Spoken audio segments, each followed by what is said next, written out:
Okay, so heater settings are basically you turn this knob clockwise to put the fan on maximum and minimum. This one here is for your air conditioning. So you press that, the air conditioning comes on, and you can set the temperature accordingly. It goes as low as like 16, 15, even below 15 degrees. Maximum it will go to is 20 or 30 degrees.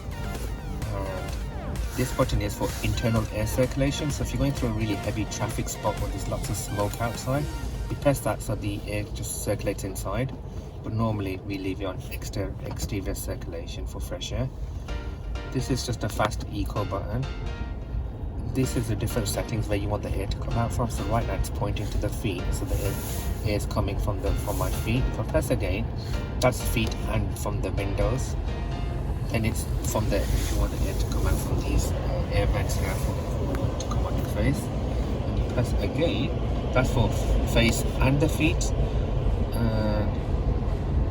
So normally when we're demisting, we normally just have that one for the front demister, back demister, and then if you want to just switch it off completely,